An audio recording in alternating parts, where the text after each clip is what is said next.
مقام نزول سورہ اخلاص ایک قول کے مطابق مکی اور ایک قول کے مطابق مدنی ہے۔ رکوع اور آیات کی تعداد اس صورت میں 1 رکوع اور 4 آیتیں۔ سورہ اخلاص کے اسماء یعنی اس کے نام اور اس کی کیا وجہ ہے اتنے سارے نیمز ہونے کی، مفسرین نے اس صورت کے تقریباً 20 نیمز ذکر کیے، 20 نام، ان میں سے 4 میں آپ کو بیان کرتا ہوں۔ اس صورت میں اللہ تعالیٰ کی خالص توحید کا بیان ہے، اس وجہ سے اسے سورہ اخلاص کہتے ہیں۔ اس صورت میں یہ بتایا گیا کہ اللہ تعالیٰ ہر نقص و عیب سے بری اور ہر شرک سے پاک ہے، اس مناسبت سے اسے سورہ تنزیہ بھی کہتے ہیں۔ اسی طرح جس نے سورت سے تعلق رکھا وہ غیروں سے الگ ہو جاتا ہے، اس لیے اسے سورہ تجرید بھی کہتے ہیں۔ اسے پڑھنے والا جہنم سے نجات پاتا ہے، اس بنا پر اسے سورہ نجات بھی کہتے ہیں۔ کیا بات ہے! اب اتنی فضیلتیں ہیں، حدیثیں اتنی ساری ہیں، اس کی فضائل میں 1-2 حدیثیں آپ کو سناتا ہوں۔ حضرت ابو سعید خدری رضی اللہ تعالی عنہ سے روایت ہے کہ نبی پاک علیہ السلام نے ارشاد فرمایا، کیا تم میں سے کوئی اس سے عاجز ہے کہ وہ رات میں قرآن مجید کا 1/3 حصہ پڑھ لے؟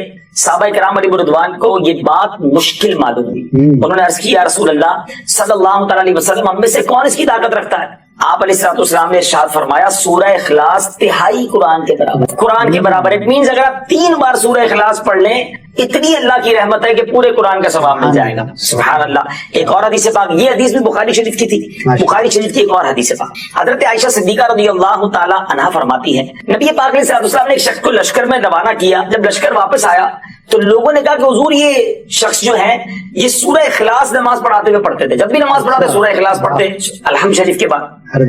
تو جب نبی پاک علیہ السلام نے جب لشکر واپس آ کے یہ بات کی تو پیارے آقا علیہ السلام نے فرمایا، اس سے پوچھو یہ کیوں ایسا کرتے تھے؟ اچھا، تو انہوں نے جب لوگوں نے ان سے پوچھا تو انہوں نے کہا کہ یہ سورت رحمان کی صفت ہے، اس وجہ سے میں اسے پڑھنا پسند کرتا ہوں۔ پیارے آقا علیہ السلام نے ارشاد فرمایا، اسے بتا دو کہ اللہ تعالیٰ اس سے محبت کرتا ہے۔ سورہ اخلاص سے محبت کرنے والے سے اللہ تبارک و تعالیٰ محبت فرماتا ہے۔ کیوں نہ ہم سورہ اخلاص کو بہت زیادہ کثرت سے پڑھیں۔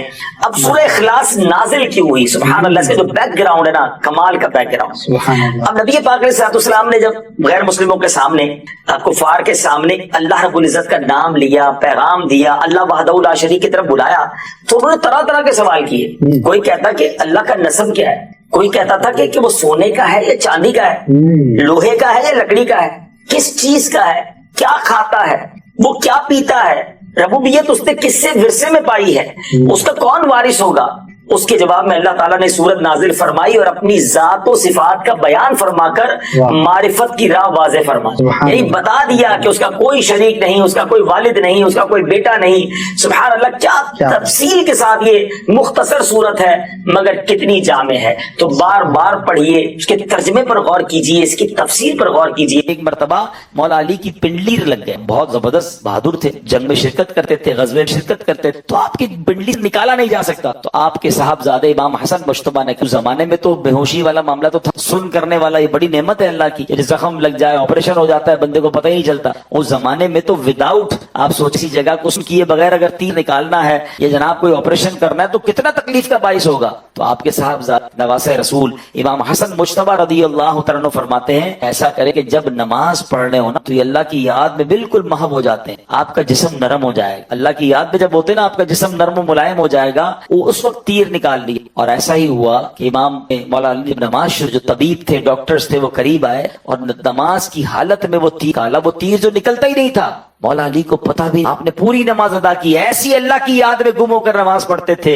جب نماز پڑھ کے فارغ ہوئے تو لوگوں نے کہا کہ حضور اب اپنی نماز دہرا لی، نکل رہا ہے۔ حیرانی سے کہا یہ کب ہوا، مجھے تو پتہ ہی نہیں چلا، تم نے نماز کے دوران وہ اللہ والے ایسے نماز، ہماری نماز پڑھیں تو ہمیں تو یہ پتہ ہی نہیں ہوتا، کبھی ٹیسٹ کیا کریں اپنا، امام صاحب سلام پھیرے نا، شاید آج ہو سکتا ہے میں کہہ رہا ہوں تو اب یاد کر لیں گے، ورنہ جب بھی نماز سے فارغ ہوں اپنے آپ سے ایک سوال کریں کہ امام صاحب نے نماز میں پڑھا سورت کون سی پڑھی تھی، تو سلام پھیرتے ہی یاد نہیں ہوتا، بات کی تو بات کی بات ہے۔ یہ ہمارا حال ہے، ہمارا دماغ کہیں اور ہوتا۔ اللہ مولا علی شیخ خدا کے صدقے ہمیں توجہ کے ساتھ، خشوع و خضوع کے ساتھ نماز پڑھنے کی توفیق۔ حضرت انس رضی اللہ تعالیٰ فرماتے ہیں کہ نبی پاک علیہ السلام نے مجھ سے ارشاد فرمایا، اے بیٹے نماز میں ادھر ادھر دیکھنے سے بچو، کیونکہ نماز میں ادھر ادھر توجہ ہلاکت ہے۔ ہماری نماز میں توجہ نہیں ہوتی۔ ایک اور جگہ نبی پاک علیہ السلام نے فرمایا کہ بی بی عائشہ کہتی میں نے نبی پاک سے سوال کیا کہ نماز میں جو ادھر ادھر توجہ کرتے ہیں تو اس کے بارے میں کچھ ارشاد فرمائیں. آقا نے فرمایا یہ شیطانی لغزش ہے، اس کے ذریعے شیطان بندے کو نماز سے پھسلانا چاہتا ہے. شیطان آتا ہے کہ کسی طرح اس کا دماغ کہیں اور چلا جائے. وہ چٹکلا مشہور ہے نا کہ ایک صاحب جو ہیں وہ 5 وقت کے نمازی تھے اور با جماعت نمازی تھے، اپنی مارکیٹ میں بھی جماعت سے نماز پڑھنے جاتے. ایک دن عشاء کی نماز چلی گئی تو رونے لگے. نمازیوں نے کہا کیا ہو گیا، جماعت چلی گئی، بھائی اپنی پڑھ لو. کہہ رہے یار مسئلہ یہ دکان بند کر کے عشاء میں آتا تھا، امام صاحب 4 رکعت پڑھاتے تھے، میں سارا حساب کرتا تھا. اب امام صاحب نے جماعت تو چلی گئی میری، اب نماز خود پڑھوں گا تو حساب بھی الگ سے کرنا پڑے گا. یعنی یہ بظاہر تو چٹکلا ہے لیکن ہمارا حال بھی ایسا ہی ہوتا ہے. شاید بہت سارے پروگرام، بہت سارے ایڈیٹنگ کے ٹولز، بہت ساری جناب وہ چیزیں ہمیں دماغ میں یاد آتی ہیں، یار یہ رہ گیا تھا، وہ رہ گیا تھا، یہ ای میل باقی ہے تو یہ جواب باقی ہے. تو اس کی ایک وجہ ہے. لیکن پہلے میں ایک آپ کو واقعہ سناتا ہوں کہ ہمارے اسلاف نماز کیسے پڑھتے تھے اور ہمارا حال کیا. حضرت ابو الاحوص رحمۃ اللہ تعالی کہ حضرت سیدنا منصور بن معتمر رحمۃ اللہ تعالی کی پڑوسن نے اپنے والد صاحب سے پوچھا کہ حضرت وہ جو سیدنا منصور کی چھت پر ایک لکڑی نظر آتی تھی وہ کدھر ہے؟ روز چھت پہ ایک لکڑی نظر آتی تھی. تو بتایا بیٹا وہ لکڑی نہیں تھی، حضرت منصور روزانہ رات کو کھڑے ہو کر قیام کرتے تھے، وہ اللہ کی بارگاہ میں نماز پڑھتے تھے. اللہ اکبر. یعنی وہ ان کا انتقال ہو گیا تو بچوں نے پوچھا کہ وہ لکڑی نظر نہیں آ رہی آج کل، وہ روز رات کو دیکھتے تھے لکڑی نظر آتی تھی. یعنی اتنا اسٹریٹ، اتنا فوکس، اتنا ادب کے ساتھ نماز پڑھتے کہ لوگ سمجھتے کوئی لکڑی یا کوئی تنا ہے. ہمارا حال نماز پڑھنی اور اس میں توجہ رکھ اور جو انعام ہے وہ حاصل کرنا ہے. اچھا اب آپ کہیں یار توجہ ہوتی نہیں، کوشش کرتے ہیں.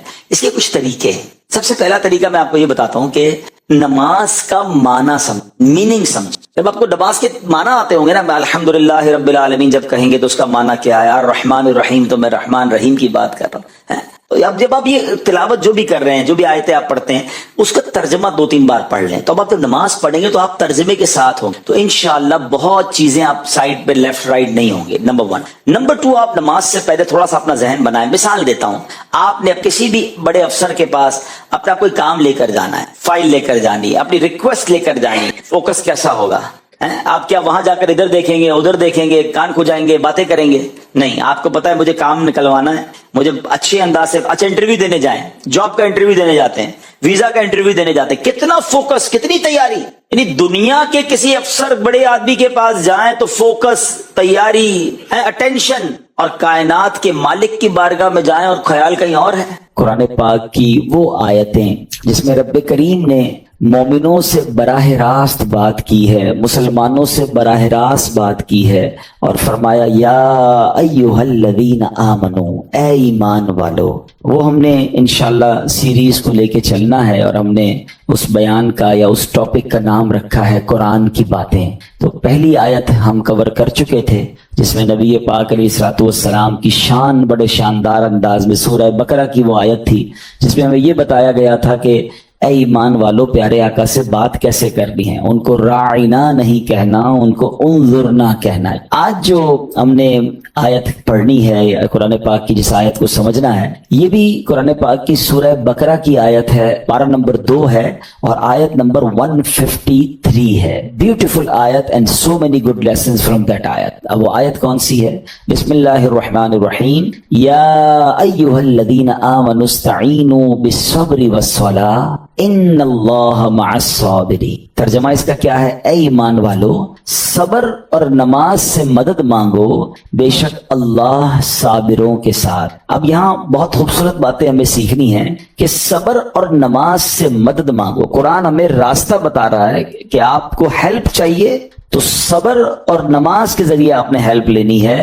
اب اس کا مطلب یہ ہوا کہ عبادات کی ادائیگی، گناہوں سے رکنے اور نفسانی خواہشات پورا نہ کرنے پر صبر کیا جائے. اور نماز چونکہ تمام عبادات کی اصل ہے، اہل ایمان کی معراج ہے، اللہ اور بندے کے درمیان ایک بیوٹیفل کانٹیکٹ ہے، تو اس لیے اس سے بھی مدد طلب کرنے کا حکم دیا گیا ہے. یہ بھی یاد رہے کہ بدن پر باطنی اعمال میں سب سے سخت صبر ہے اور ظاہری اعمال میں سب سے مشکل نماز ہے. یہ بڑی اہم بات ہے. کچھ اعمال وہ ہیں جن کا تعلق دل سے ہوتا ہے، انسائٹ ہوتا ہے. انسائٹ اعمال میں سب سے مشکل کام کیا ہے؟ صبر کرنا. اور ظاہری عبادتوں میں